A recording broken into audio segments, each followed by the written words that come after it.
उत्तराखंड गढ़वाल एवं कुमाऊं की नाम उत्पत्ति।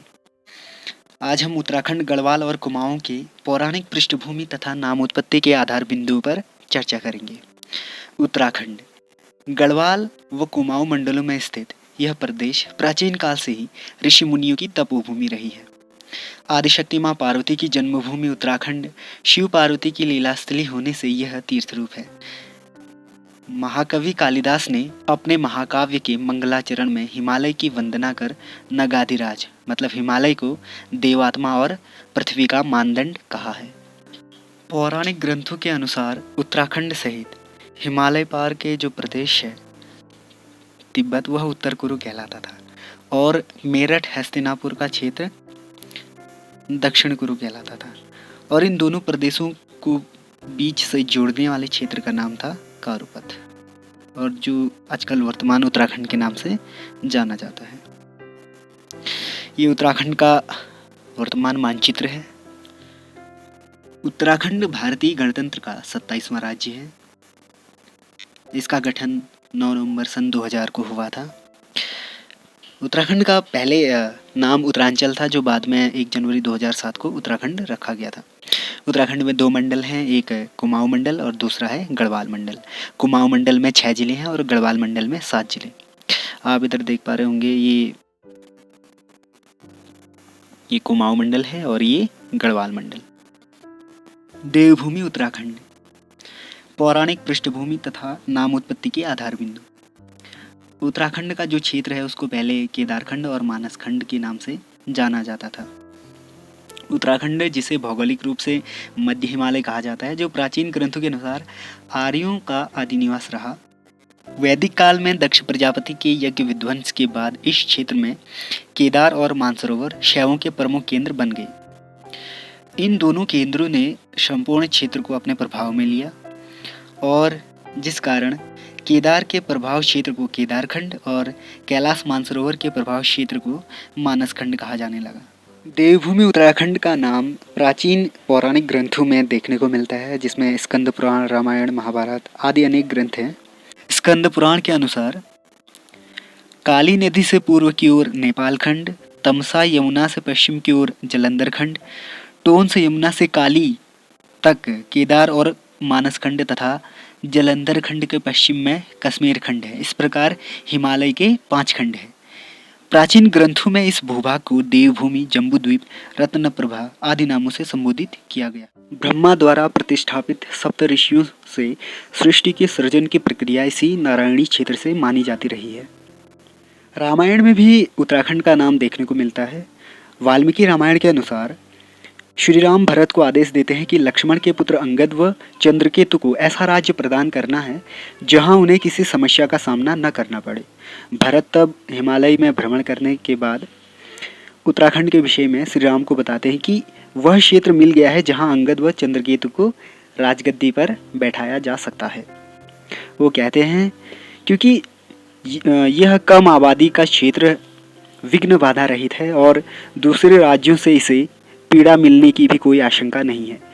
यहाँ के लोग सौम्य, निर्लोभी, अपराध विहीन और भूमि पर शयन करने वाले होते हैं, मतलब नेचुरल हैं और सिंपल हैं। उत्तर कुरु को पहुँचाने वाले पथों पर यह कारुपथ देश उत्तराखंड महारमणीय है। महाभारत में भी उत्तराखंड के विषय में जानकारी प्राप्त होती है। केदारखंड और मानसखंड के नाम महाभारत काल तक प्रचलित थे। केदारखंड और मानसखंड पर जो राजा राज्य करते थे उनका नाम विराट था। वैष्णव के समय में भी यह संपूर्ण क्षेत्र एक प्रशासनिक व्यवस्था से संचालित रहा, जिस कारण इसको नारायणी क्षेत्र या देवभूमि के नाम से पुकारा जाता रहा। मत्स्यराज महाराज विराट के शासन के पश्चात केदारखंड व मानसखंड को संयुक्त रूप से एक ही नाम उत्तराखंड के नाम से जाने लगा। ये महाराज विराट वही हैं जिनके राज्य पर पांडवों ने अज्ञातवास का समय व्यतीत किया था और इनकी पुत्री उत्तरा का विवाह अभिमन्यु के साथ हुआ था।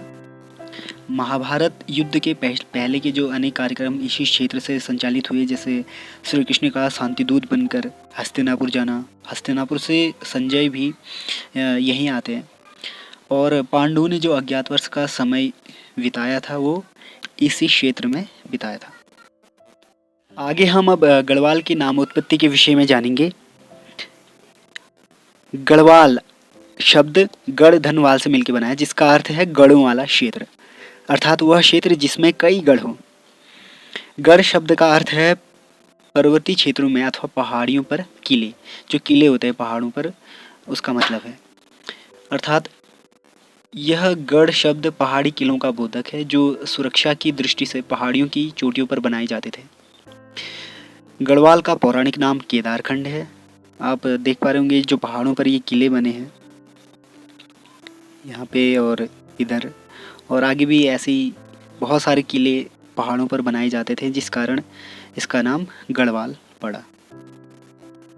कुछ इतिहासकारों का मानना है कि इस क्षेत्र में बहुत सारी छोटी बड़ी नदियाँ थी, जिस कारण इन्हें गढ़ या गाड़ कहते हैं। तो इन छोटी बड़ी नदियों के कारण इस क्षेत्र को गढ़वार, तो फिर बाद में रॉ को फिर लॉ कर दिया गया, फिर इसका नाम गढ़वाल पड़ा, ऐसा कुछ इतिहासकारों का मानना है। कुमाऊं की नामोत्पत्ति। उत्तराखंड के पूर्वी भाग को कत्यूरी राज्य के विघटन तक कत्यूर कहा जाता था।